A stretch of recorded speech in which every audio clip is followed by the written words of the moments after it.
Bismillahirrahmanirrahim. Assalamualaikum warahmatullahi wabarakatuh. Alhamdulillahirabbil alamin. Wassalatu wassalamu ala asyrafil anbiya'i wal mursalin wa ala alihi wa sahbihi ajmain, amma ba'du. Segala puji bagi Allah, Tuhan seluruh alam. Semoga sholawat dan keselamatan selalu tercurahkan kepada baginda Rasulullah SAW, Rasul termulia, pada keluarga dan sahabatnya. Berselawat kepada Rasulullah. Allahumma sholli ala sayyidina Muhammad wa ala ali sayyidina Muhammad. Rabbi shrah li sadri wa yassir li amri wahlul 'uqdatam min lisani yafqahu qawli. Alhamdulillahirabbil alamin. Pada kesempatan kali ini saya akan menyampaikan salah satu hadis karya Imam An-Nawawi. Penyampaian saya pada kali ini untuk memenuhi salah satu syarat mata kuliah ilmu hadis pada Universitas Islam Tribakti Lirboyo. Baiklah, kita akan mulai. Hadis ke-16. Bismillahirrahmanirrahim. An Abi Hurairah anna rajulan qala lin Nabi sallallahu alaihi wasallam awshini qala la taghdab faraddada miraran qala la taghdab rawahul Bukhari. Dari Abu Hurairah radhiyallahu anhu bahwa seseorang laki-laki berkata kepada Nabi sallallahu alaihi wasallam, "Berilah aku wasiat." Beliau menjawab, "Jangan marah." Laki-laki itu mengulang kata-katanya beberapa kali dan Nabi SAW menjawab, "Jangan marah." Diriwayatkan oleh Al-Bukhari. Qala lin Nabi SAW awshini. Dia berkata kepada Nabi SAW, "Berilah aku wasiat." Nah, wasiat di sini adalah pesan tentang perkara penting kepada seseorang, seperti calon mayit mewasiatkan sepertiga hartanya, atau seseorang berwasiat kepada anaknya yang masih kecil dan yang sepertinya. Qala la taghdab. Beliau menjawab, jangan marah. Marah. Nabi menjelaskan bahwa ia adalah bara api yang setan masukkan ke dalam hati anak Adam. Maka hatinya mendidih, karena itu wajahnya memerah, urat lehernya mengencang, dan terkadang rambutnya tegak berdiri. Apa maksud Nabi dengan sabda beliau, jangan marah? Yakni, jangan pernah marah. Atau maknanya, jangan melakukan tuntutan marah. Mari kita kaji. Nah, untuk yang pertama, maknanya jangan pernah marah. Maka mengendalikannya sulit karena manusia dalam hal ini berbeda-beda dengan perbedaan yang besar. Akan tetapi tidak ada penghalang jika kita berkata maksud Nabi dengan jangan marah adalah marah alami. Artinya engkau harus melatih dirimu dan mendinginkan jiwamu. Sedangkan makna yang kedua, yaitu jangan melaksanakan tuntutan marah. Ini benar, maka ia dilarang.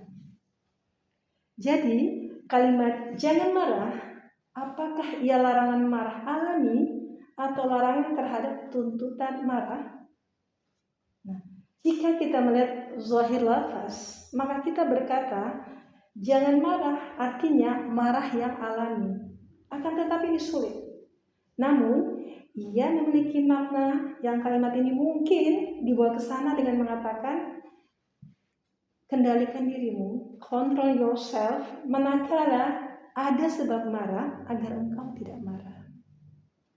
Makna kedua dari kalimat jangan marah artinya jangan melakukan apa yang menjadi tuntutan marah. Seandainya seorang laki-laki marah terhadap istrinya dan bahkan hendak menjatuhkan talak atasnya, maka kita berkata kepadanya, sabarlah dan kendalikan dirimu. laki-laki itu mengulang kata-katanya beberapa kali, yakni ucapannya, "Aushini, berilah aku wasiat." Nabi SAW menjawab, "Jangan marah." Laki-laki itu mengulang kata-katanya beberapa kali, yakni ucapannya, "Aushini, berilah aku wasiat." Nabi pun menjawab, "Jangan marah." Nah, apa sih faedah dari hadis ini? Mari kita jabarkan beberapa di antaranya. Nah, yang pertama, faedah dari hadis ini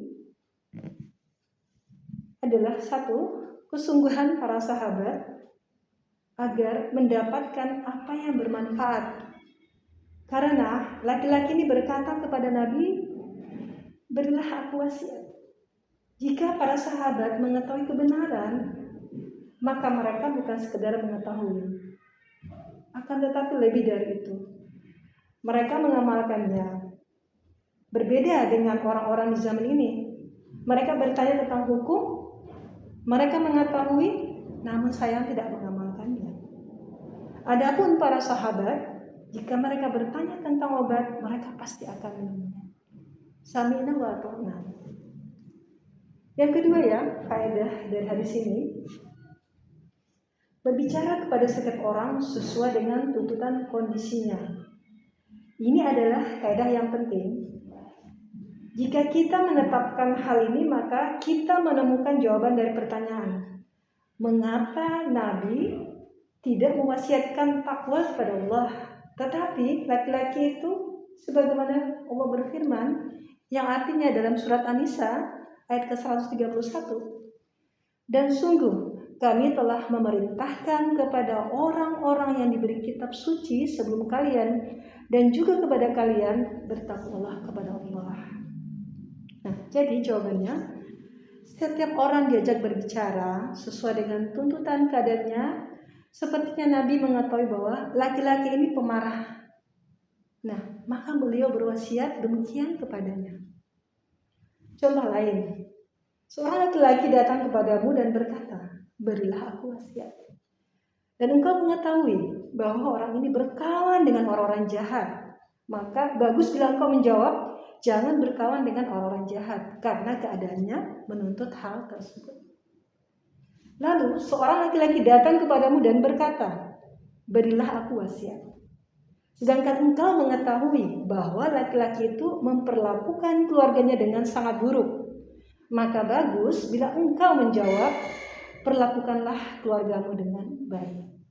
Nah, jawaban Nabi dalam hadis ini menunjukkan kaidah yang disebutkan di atas, yakni berwasiatlah kepada setiap orang dengan tuntutan atau keadaannya. Bukan dengan wasiat yang paling tinggi, karena wasiat tertinggi kepadanya adalah selain itu. Yang ketiga, di antara faedah-faedah hadis ini, yaitu larangan marah. Karena Nabi bersabda, "La taghdab," jangan marah. Karena marah melahirkan kerusakan besar, manakala seseorang melakukan apa yang menjadi tuntutannya.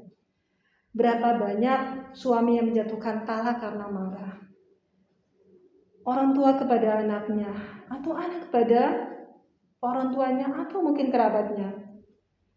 Lalu datang bertanya, dan berapa banyak manusia yang marah lalu berkata, "Demi Allah, aku tidak akan berbicara kepada si fulan." Lalu dia menyesal, datang dan bertanya. Jika ada yang berkata, jika ada pemicu marah dan seseorang marah, apa yang harus dilakukannya? Apakah ada obatnya? Ya, alhamdulillah ada obatnya dalam bentuk perkataan dan perbuatan.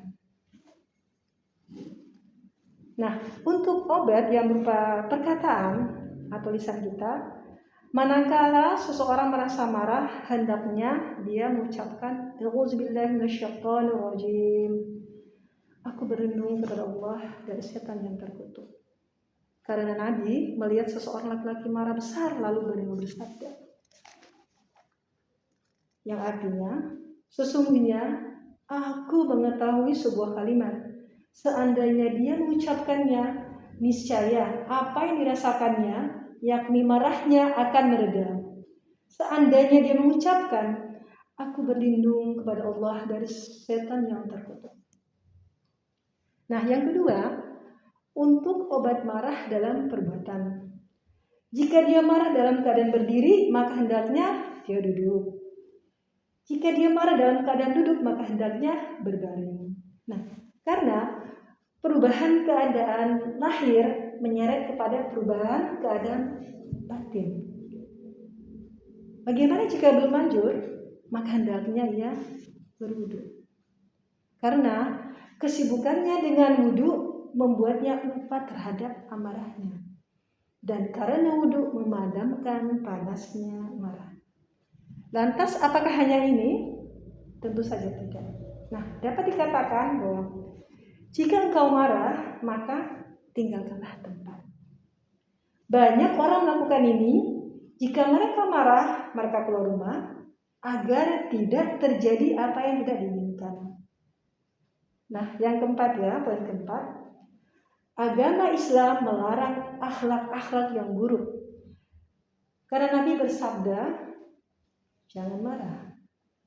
Larangan terhadap akhlak-akhlak buruk berarti perintah kepada akhlak-akhlak yang baik. Maka, biasakanlah dirimu untuk sabar dan tidak marah. Seorang laki-laki pedalaman pernah menarik kain selempang Nabi ya, hingga ia membekas pada leher beliau. Kemudian beliau menoleh kepadanya dan tertawa. Seandainya hal ini dilakukan oleh seseorang kepada yang lain, misalnya, ya, minimal ia pasti akan marah.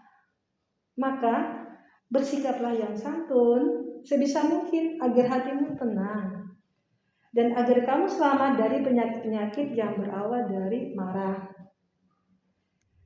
Ini penting ya teman-teman ya. Jadi pesan dari Nabi ya. Bersikaplah yang santun sebisa mungkin agar hatimu ya, qalbu kita nih tenang dan agar kamu selamat dari penyakit-penyakit yang berawal dari marah. Apa tuh penyakit yang berawal dari marah? 1, penyakit gula, tekanan darah tinggi, dan lainnya. Semoga Allah memberikan pertolongan. Wallahu a'lam bishawab. Terakhir, mungkin teman-teman tahu ya hadis ini yang artinya janganlah kau marah, maka bagimu surga. Alhamdulillahirabbil alamin. Kiranya ini dapat kami sampaikan. Terima kasih atas segala perhatian. Semoga bermanfaat. Kita akan akhiri dengan sedikit doa ya. Subhanallahumma bihamdik asyhadu an la ilaha illa anta astaghfiruka wa atubu ilaik. Subhana rabbika rabbil izzati amma yasifun wa salamun alal mursalin walhamdulillahi rabbil alamin. Thank you for watching. Assalamualaikum warahmatullahi wabarakatuh.